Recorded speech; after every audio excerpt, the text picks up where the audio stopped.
어둠 속에서 빛나는 작은 푸른 빛을 상상해 보세요. 그 빛은 너무나 미약해서 맨눈으로는 보이지 않습니다.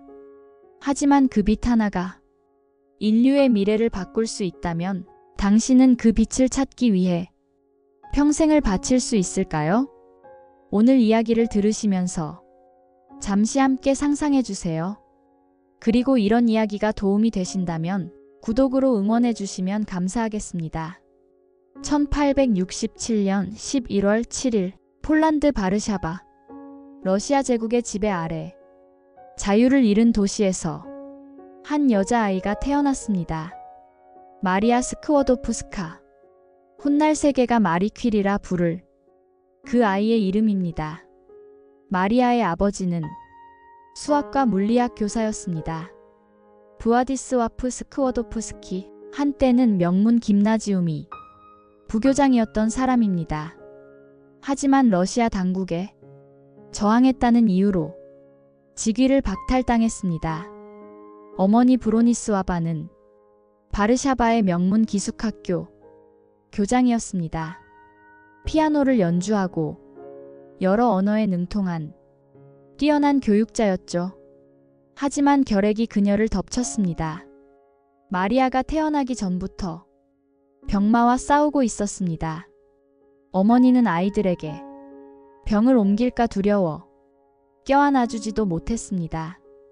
마리아는 그런 어머니의 조심스러운 사랑 속에서 자랐습니다. 5남매 중 막내였던 마리아, 맏언니 조피아, 둘째 브로니스와바, 셋째 오빠 유제프, 넷째 언니 헬레나, 그리고 막내 마리아. 4살 때 이미 언니의 책을 읽을 정도로 똑똑했다고 합니다. 아버지는 퇴근 후면 아이들을 모아놓고 책을 읽어주었습니다. 폴란드 시인들의 작품, 세계의 역사와 과학 이야기. 마리아는 특히 과학 이야기에 귀를 기울였습니다. 하지만 행복은 오래가지 못했습니다. 1876년 맏언니 조피아가 티푸스로 세상을 떠났습니다. 15살이었습니다. 2년 뒤인 1878년 어머니 브로니스와바가 결핵으로 눈을 감았습니다. 마리아는 10살이었습니다. 아버지는 잘못된 투자로 모든 재산을 잃었습니다. 하숙생을 받아야 했고 마리아는 자신의 방을 다른 사람과 나눠 써야 했습니다. 당시 폴란드는 러시아, 프로이센, 오스트리아에 분할 점령되어 있었습니다. 바르샤바는 러시아 영토였죠. 학교에서는 러시아어로만 수업을 해야 했습니다. 폴란드 역사나 문학을 가르치는 것은 금지되었습니다. 러시아 관리가 학교를 시찰할 때면 학생들은 급히 폴란드 책을 숨기고 러시아어 교과서를 펼쳤습니다. 마리아는 비밀리에 열리는 떠다니는 대학에 참석했습니다. 폴란드 지식인들이 만든 지하 교육 조직이었습니다. 매번 장소를 바꿔가며 폴란드어와 폴란드 역사, 금지된 과학을 가르쳤습니다. 들킬 때마다 시베리아 유배나 감옥행이 기다리고 있었지만 마리아는 포기하지 않았습니다. 1883년 16살에 김나지움을 수석으로 졸업했습니다. 금메달을 받았지만 기쁨보다는 막막함이 컸습니다. 여성은 대학에 갈 수 없었으니까요. 바르샤바 대학은 남성만 입학이 가능했습니다. 졸업 후 마리아는 시골 친척 집에서 1년을 보냈습니다. 처음으로 느끼는 자유였습니다. 말을 타고 들판을 달리고 강에서 수영을 하고 밤새 춤을 추기도 했습니다. 하지만 현실로 돌아와야 했습니다. 바르샤바로 돌아온 마리아는 언니 브로니스와바와 진지한 대화를 나눴습니다. 둘 다 의사가 되고 싶었지만 폴란드에서는 불가능했습니다. 파리에는 여성도 다닐 수 있는 의과대학이 있었습니다. 하지만 돈이 없었습니다. 내가 먼저 일해서 언니 학비를 보낼게요. 언니가 졸업하면 그때 나를 도와주세요. 마리아의 제안이었습니다. 브로니스와 바는 반대했지만 마리아는 고집을 꺾지 않았습니다. 마리아는 가정교사 자리를 찾았습니다. 바르샤바에서 100km 떨어진 시골 마을 슈추키 조라프스키 가문의 영지였습니다. 1886년 1월 18살의 마리아는 마차에 몸을 싣고 떠났습니다. 영하 20도의 추위 속에서 6시간을 달렸습니다. 조라프스키 가문은 사탕무 농장을 운영하는 부유한 지주였습니다. 마리아는 막내딸 브로니아를 가르치는 일을 맡았습니다. 월급은 연간 500루블.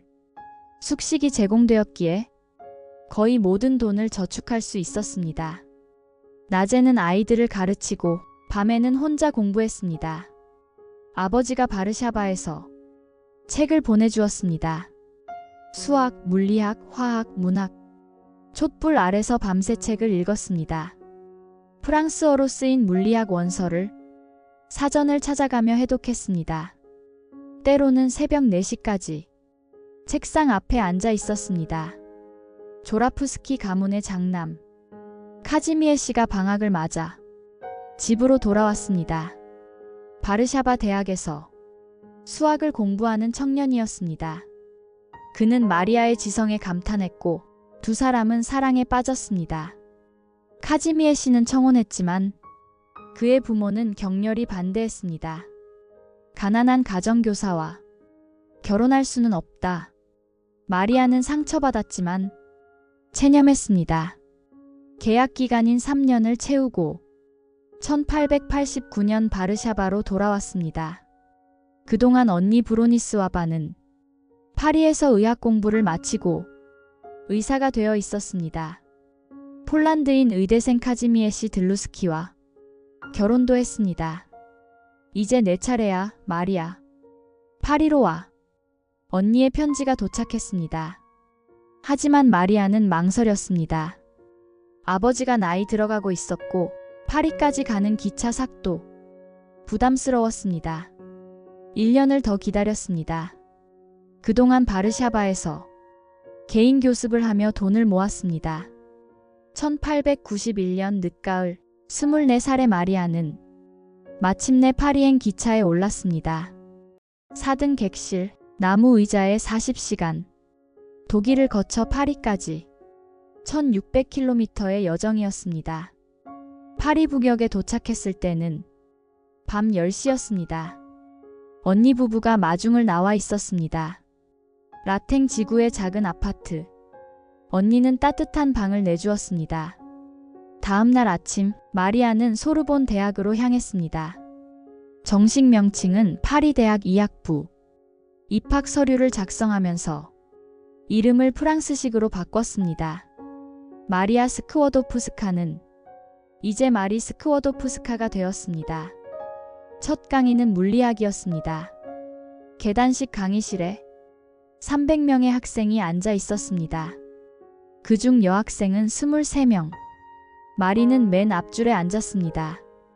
교수의 프랑스어가 너무 빨라서 알아듣기 힘들었습니다. 전문 용어는 더욱 어려웠습니다. 수업이 끝나면 도서관으로 달려가 놓친 부분을 공부했습니다. 다른 학생들이 카페에서 담소를 나눌 때 마리는 책에 파묻혀 있었습니다. 처음 6개월은 언니 집에서 지냈습니다. 하지만 왕복 2시간의 통학 시간이 아까웠습니다. 그리고 언니 집에는 손님이 자주 찾아왔습니다. 폴란드 망명자들이 모여 밤새 정치 토론을 벌였습니다. 공부에 집중할 수 없었습니다. 1892년 3월 마리는 독립을 선언했습니다. 라탱 지구의 6층 다락방. 월세 24프랑. 창문 하나, 의자 하나, 접이식 철제 침대 하나. 난로는 있었지만 석탄을 살 돈이 없었습니다. 겨울에는 물이 얼었습니다. 잠잘 때는 옷을 모두 껴입고 그 위에 가방과 의자까지 올려놓았습니다. 조금이라도 따뜻하게 자기 위해서였죠. 식사는 하루에 한두 번. 빵과 버터, 달걀 하나, 가끔 초콜릿 한 조각. 그것이 전부였습니다. 어느 날 수업 중에 마리가 쓰러졌습니다. 친구가 의사인 자기 남편을 불러왔습니다. 며칠 동안 뭘 드셨어요? 어제는 앵두를 좀 먹었어요. 한 움큼 정도. 그것뿐인가요? 그전에는 물을 몇 개. 의사는 고개를 저었습니다. 영양실조와 빈혈이었습니다. 하지만 마리는 개의치 않았습니다. 시간이 아까워요. 공부할 게 너무 많은데. 3년이 지났습니다. 1893년 7월 물리학 학위 시험. 마리는 1등으로 합격했습니다. 이듬해에는 수학 학위도 2등으로 취득했습니다. 1894년 봄. 마리는 강철의 자성을 연구하고 있었습니다. 프랑스 공업진흥회에서 600프랑의 연구비를 받았습니다. 하지만 실험 공간이 부족했습니다. 친구인 폴란드 물리학자 유제프 코발스키가 제안했습니다. 피에르 퀴리를 만나보세요. 도움을 줄 수 있을 거예요. 피에르 퀴리, 35살의 물리학자. 이미 앞전 효과를 발견하고 대칭 이론을 정립한 뛰어난 과학자였습니다. 첫 만남은 코발스키의 집이었습니다. 마리가 들어서자 피에르는 일어섰습니다. 수줍은 미소를 띤 키 큰 남자였습니다. 폴란드에서 오신 분이라고 들었습니다. 과학을 공부하신다고요. 대화는 자연스럽게 이어졌습니다. 결정학, 대칭성, 자기장. 피에르는 마리의 날카로운 질문에 감탄했습니다. 마리는 피에르의 깊은 통찰에 매료되었습니다. 내일 실험실에 오시겠어요? 사용할 공간을 찾아보겠습니다. 피에르의 실험실은 시립물리화학 학교에 있었습니다. 좁고 어둡고 춥고 습했지만 각종 실험기구가 가득했습니다. 피에르가 직접 만든 정밀 저울과 전기계, 이것들을 사용하셔도 됩니다. 그날부터 두 사람은 자주 만났습니다. 실험 결과를 논의하고 새로운 이론을 토론했습니다. 때로는 센 강변을 걸으며 과학의 미래를 이야기했습니다. 과학은 인류를 위한 것이어야 합니다.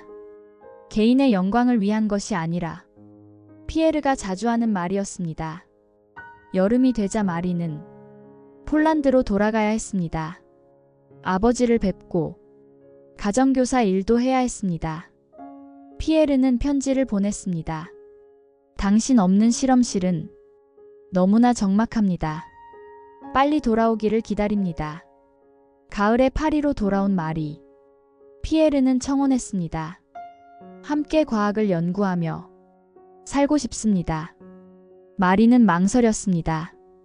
결혼하면 영원히 폴란드로 돌아가지 못할지도 모른다는 두려움이 있었습니다. 피에르는 말했습니다. 필요하다면 나도 폴란드로 가겠습니다. 프랑스어 교사라도 하면서 당신과 함께 연구하겠습니다. 1895년 7월 26일 파리 근교 소시의 작은 시청. 검소한 결혼식이 열렸습니다. 마리는 짙은 청색 드레스를 입었습니다. 실험실에서도 입을 수 있는 실용적인 옷이에요. 결혼 선물로 받은 것은 자전거 2대였습니다. 신혼여행은 자전거를 타고 프랑스 시골을 여행하는 것이었습니다. 브르타뉴 지방의 해안, 오베르뉴의 산악지대. 두 사람은 자연을 관찰하고 광물을 채집했습니다. 바위의 결정 구조를 보세요. 자연은 얼마나 완벽한가요? 피에르가 감탄했습니다.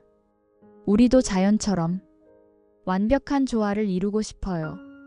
마리가 대답했습니다. 1895년 가을, 파리로 돌아온 두 사람.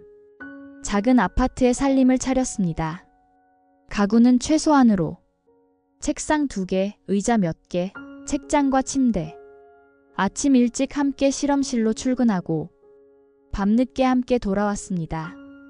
1896년 앙리 베크렐이 놀라운 발견을 했습니다. 우라늄 화합물이 사진 건판을 감광시킨다는 것이었습니다. 햇빛 없이도 스스로 광선을 낸다는 뜻이었죠. 신비한 광선이라고 불렸습니다. 마리는 이 현상에 주목했습니다. 이 광선의 정체는 무엇일까요? 다른 물질에서도 나올까요? 박사 학위 논문 주제로 이 신비한 광선을 선택했습니다. 피에르가 15년 전에 발명한 피에조 전기 석영 전기계. 아주 미세한 전류도 측정할 수 있는 장치였습니다. 마리는 이것으로 광선의 세기를 정밀하게 측정했습니다. 우라늄뿐 아니라 토륨에서도 광선이 나온다는 것을 발견했습니다. 1898년 4월, 마리는 이 현상에 방사능이라는 이름을 붙였습니다. 라틴어로 광선을 내뿜는다는 뜻이었죠. 그런데 이상한 일이 있었습니다. 피치블렌드라는 광석, 우라늄을 함유한 검은 광물인데 순수한 우라늄보다 4배나 강한 방사능을 보였습니다.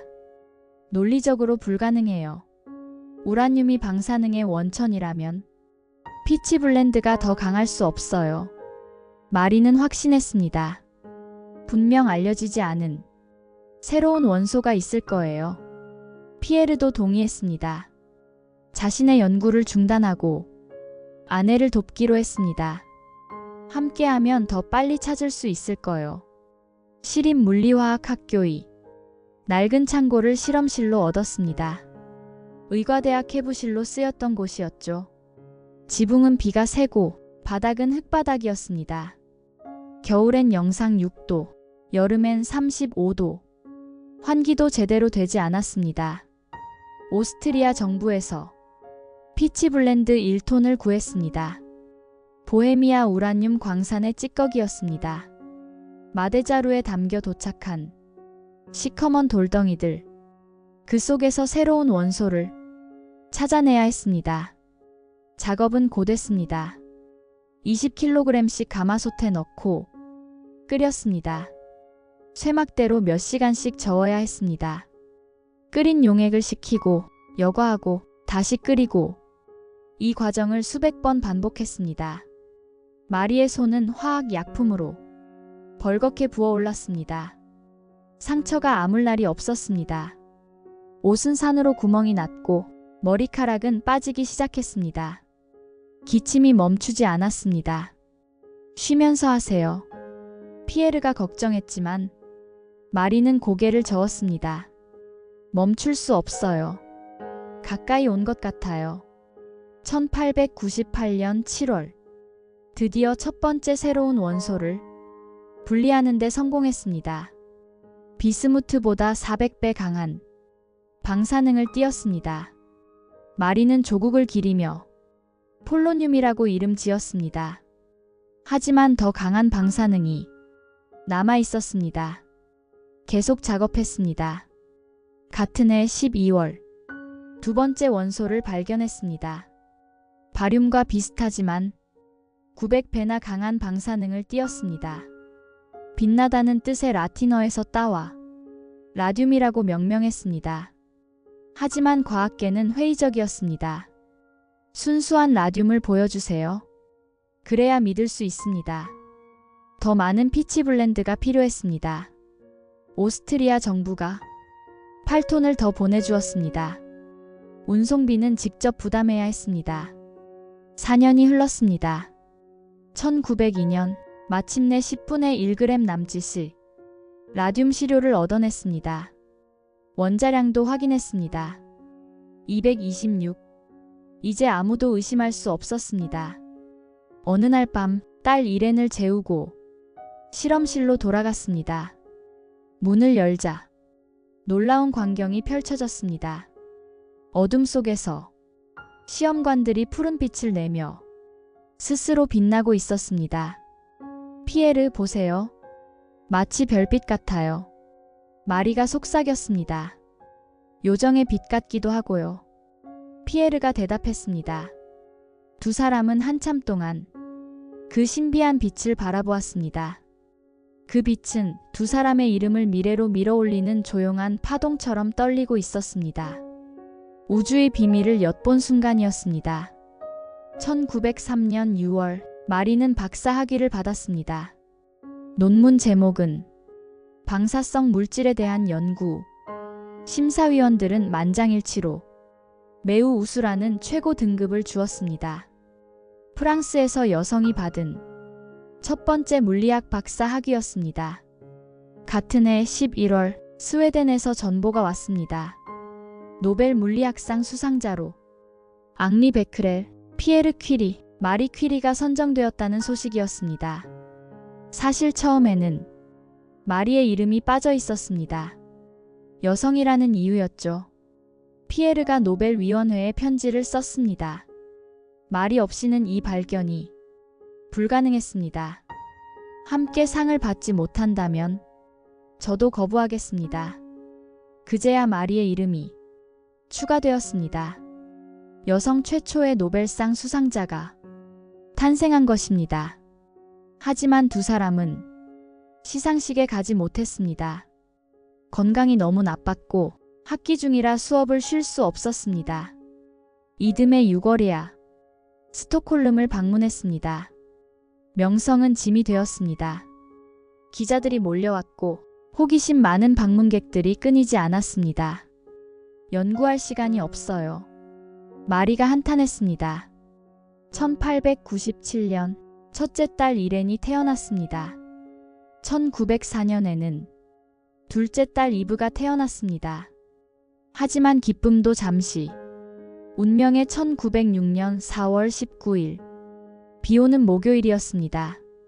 피에르가 학술원 회의를 마치고 돌아오는 길이었습니다.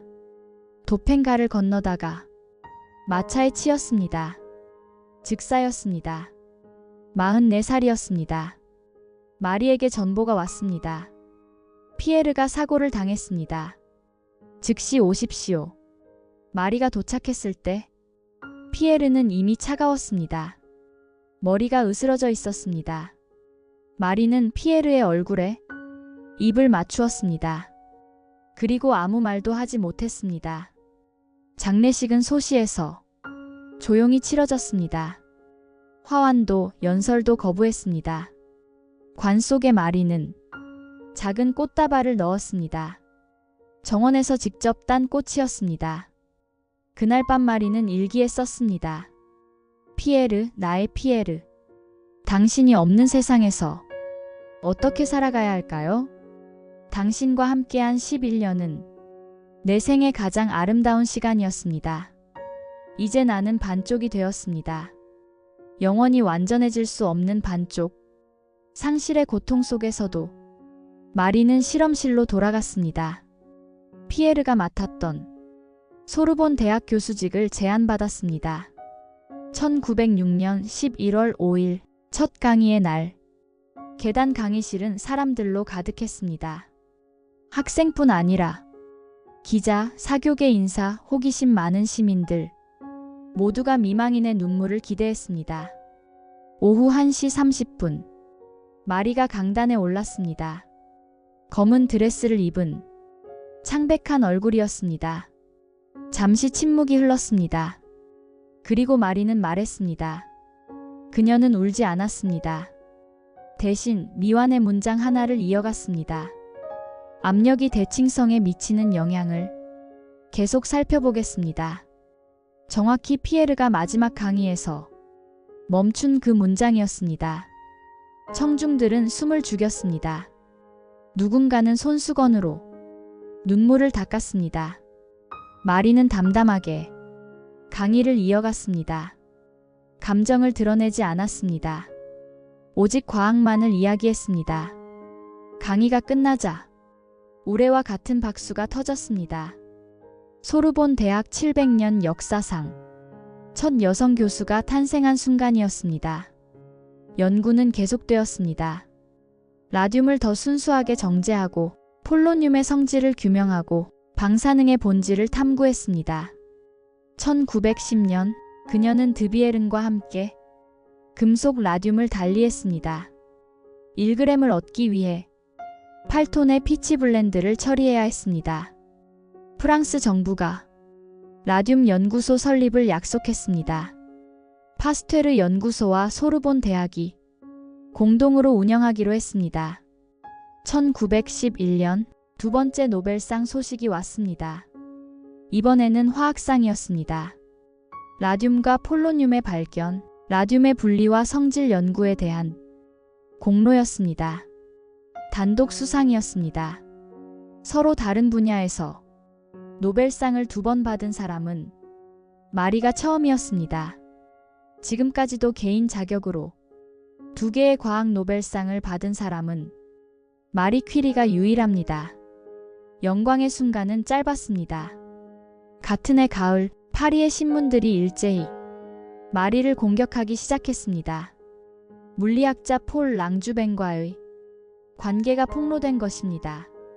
랑주뱅은 피에르의 제자였고 마리의 동료였습니다. 하지만 그는 유부남이었습니다. 언론은 마리를 마녀로 몰았습니다. 외국 여자가 프랑스 가정을 파괴했다. 남편의 제자를 유혹한 부도덕한 여자. 거리에는 이런 전단이 뿌려졌습니다. 타도 외국인, 타도 유대인. 마리는 유대인이 아니었지만 증오에는 논리가 없었습니다. 군중들이 집 앞에 몰려왔습니다. 마녀를 불태워라. 폴란드로 돌아가라. 돌을 던지고 욕설을 퍼부었습니다. 창문이 깨졌습니다. 14살 이렌과 8살 이브는 공포에 떨었습니다. 마리는 딸들을 친구에게 맡기고 파리를 떠났습니다. 친구 집을 전전하며 숨어 지냈습니다. 심지어 프랑스 과학 아카데미 회원 선거에서도 그녀는 낙선했습니다. 아인슈타인이 편지를 보냈습니다. 만약 모든 사람이 당신을 미워한다면 저는 더욱 당신을 존경할 것입니다. 마리는 결심했습니다. 굴복하지 않기로. 12월 10일 스톡홀름으로 떠났습니다. 노벨상 시상식에 참석하기 위해서였습니다. 많은 사람들이 말렸습니다. 지금 가면 더 큰 스캔들이 될 거예요. 하지만 마리는 단호했습니다. 내 연구 업적과 사생활은 별개입니다. 시상식장에 나타난 마리. 창백했지만 당당했습니다. 수상 연설에서 말했습니다.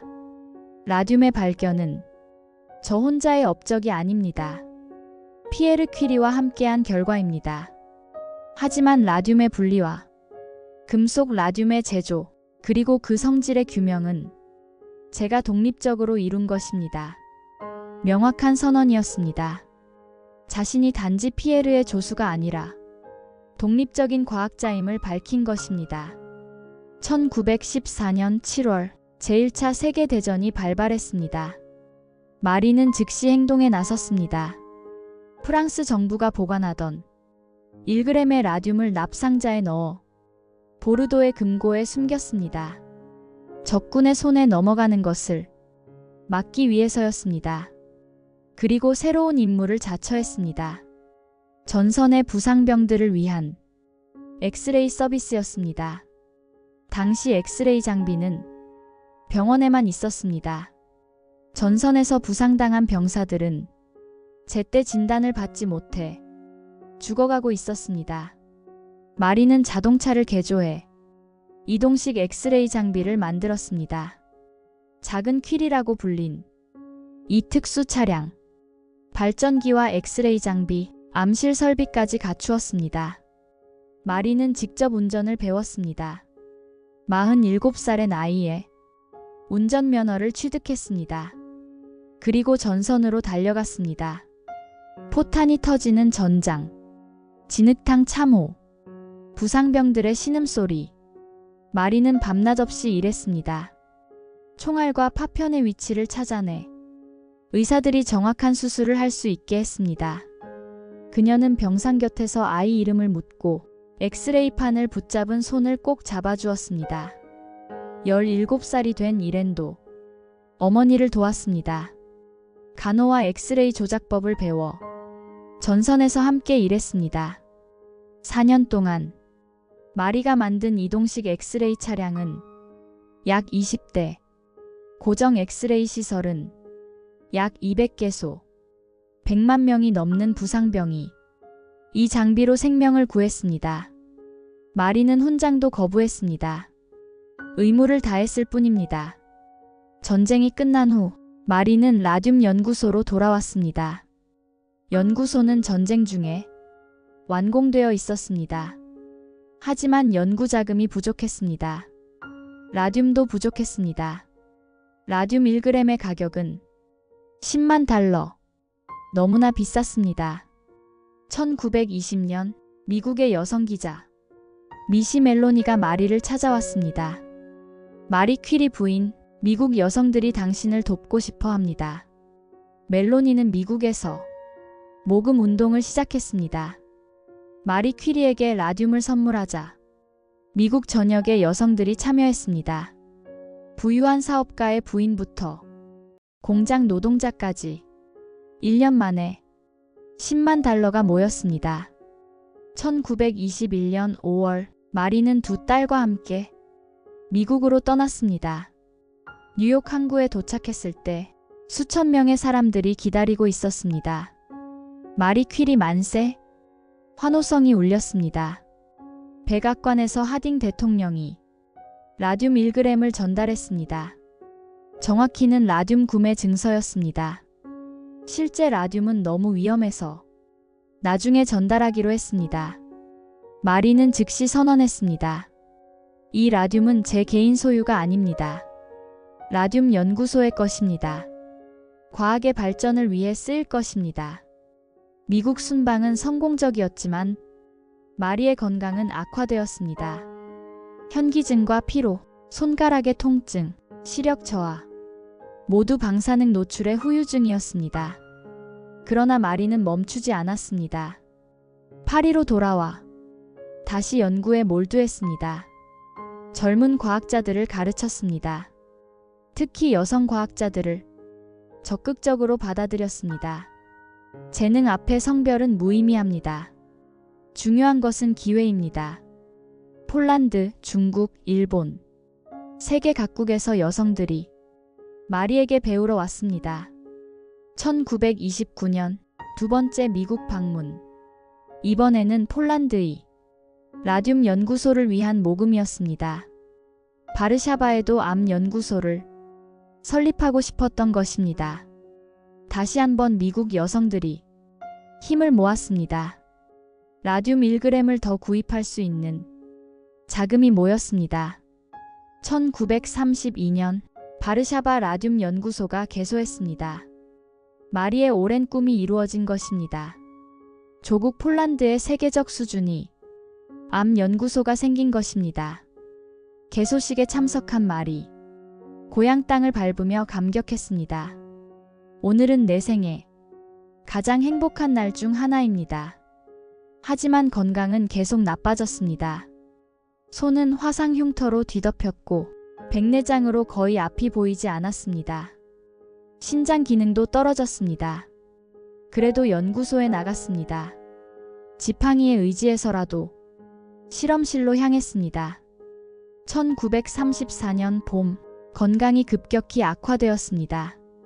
의사들은 독감이라고 진단했지만 실제로는 악성 빈혈이었습니다. 골수가 방사능에 의해 파괴된 것입니다. 프랑스 파시의 상셀모 요양원으로 옮겨졌습니다. 마지막 순간까지도 마리는 실험 결과를 물었습니다. 폴로늄 시료는 잘 있나요? 온도는 일정하게 유지하고 있나요? 1934년 7월 4일 새벽 프랑스 파시의 상셀모 요양원에서 마리 퀴리는 조용히 눈을 감았습니다. 66의 나이였습니다. 임종을 지킨 것은 둘째 딸 이브뿐이었습니다. 큰딸 이레는 연구 때문에 오지 못했습니다. 마지막 말은 이랬다고 합니다. 더 이상 괴롭히지 마세요. 의료진에게 한 말인지 평생 그녀를 따라다닌 고통에게 한 말인지는 알 수 없습니다. 프랑스 정부는 국장으로 치르기를 원했습니다. 파리 팡테옹에 안장하려 했습니다. 하지만 가족들은 마리의 뜻을 따랐습니다. 소시의 작은 묘지 피에르 곁에 묻혔습니다. 장례식은 조용했습니다. 화환 대신 과학연구기금에 기부해달라는 가족의 요청이 있었습니다. 마리가 떠난 후 큰딸 이렌이 어머니의 길을 이었습니다. 남편 프레데리크 졸리오와 함께 인공 방사능을 발견했습니다. 1935년 부부가 함께 노벨 화학상을 받았습니다. 퀴리 가문이 세 번째 노벨상이었습니다. 둘째 딸 이브는 다른 길을 선택했습니다. 피아니스트이자 작가가 되었습니다. 어머니의 전기를 써서 세계적인 베스트셀러가 되었습니다. 1995년 마리 사후 61년 프랑스 정부는 마리와 피에르를 팡테옹으로 이장했습니다. 빅토르 위고, 볼테르, 루소가 잠든 프랑스 위인들의 전당. 마리는 자신의 업적으로 팡테옹에 안장된 첫 번째 여성이었습니다. 마리의 실험 노트는 아직도 방사능을 띠고 있습니다. 앞으로 1500년은 그럴 것이라고 합니다. 납으로 된 특수 상자에 보관되어 있고 열람하려면 방호복을 입어야 합니다. 그 노트의 페이지마다 마리의 손때가 묻어 있습니다. 화학 약품에 얼룩진 자국, 연필로 급하게 적은 메모, 계산식과 도표들, 과학에 대한 열정이 고스란히 담겨 있습니다. 오늘날 암치료에 쓰이는 방사선 요법, 핵의학 진단 장비, 원자력 발전, 우주의 나이를 측정하는 방사성 연대 측정법, 이 모든 것이 마리 퀴리의 발견에서 시작되었습니다. 하지만 그녀가 남긴 가장 큰 유산은 따로 있을지도 모릅니다. 여자는 할 수 없다는 편견의 벽을 깨뜨린 것, 외국인은 안 된다는 차별을 극복한 것, 가난하면 불가능하다는 한계를 뛰어넘은 것. 마리 퀴리 이후 수많은 여성 과학자들이 탄생했습니다. 로절린드 프랭클린, 도로시 호지킨, 리제 마이트너, 바버라 맥클린톡. 그들 모두가 말합니다. 마리 퀴리가 길을 열어주었다고. 어둠 속에서 빛나던 그 작은 푸른 빛을 기억하시나요? 마리 퀴리는 그 빛을 찾기 위해 평생을 바쳤습니다. 가난과 편견, 상실과 고통을 견디며 묵묵히 걸어갔습니다. 인생에서 두려워할 것은 없습니다. 단지 이해해야 할 뿐입니다. 우리는 능력을 가지고 태어났습니다. 그것을 사용할 의무가 있습니다. 과학에는 국경이 없지만 과학자에게는 조국이 있습니다. 마리가 남긴 말들입니다. 지금 이 순간에도 세계 어딘가에서 새로운 마리 퀴리가 태어나고 있을 것입니다. 여자라서, 가난해서, 외국인이라서 포기하라는 말을 듣고 있을지도 모릅니다. 그들에게 마리 퀴리의 삶은 희망의 등불이 될 것입니다. 당신에게도 찾고 있는 빛이 있나요? 너무 어둡다고, 너무 멀다고, 불가능하다고 느껴지나요? 마리 퀴리를 떠올려 보세요. 8톤의 피치 블렌드에서 10분의 1g의 라듐을 찾아낸 그 집념을 기억해 보세요. 어둠 속에서도 빛은 스스로 빛난다는 것을, 그리고 그 빛을 포기하지 않는 사람만이 세상을 바꿀 수 있다는 것을. 과학은 마법이 아닙니다. 하지만 마법보다 더 놀라운 것입니다. 끈기와 열정, 그리고 사랑으로 이루어낸 인간의 위대한 도전입니다. 마리 퀴리는 우리에게 보여주었습니다. 한 사람의 헌신이 인류 전체를 밝힐 수 있다는 것을, 작은 빛 하나가 영원한 별이 될 수 있다는 것을. 빛을 품은 결단은 때로 용서의 이름으로 완성됩니다. 오늘도 들어주셔서 감사합니다. 이런 이야기가 마음에 와닿으셨다면 구독과 좋아요로 응원해주세요. 여러분의 작은 관심이 더 많은 이야기를 전하는 큰 힘이 됩니다. 다음 시간에는 27년의 감옥 생활 끝에 한 나라를 구한 사람, 증오 대신 용서를 선택하고 복수 대신 화해를 이룬 지도자. 넬슨 만델라의 이야기로 찾아뵙겠습니다. 자유를 향한 긴 여정은 아직 끝나지 않았습니다. 그가 남긴 이 말이 오늘 우리에게 전하는 메시지는 무엇일까요? 다음 주 그날의 목소리에서 만나요.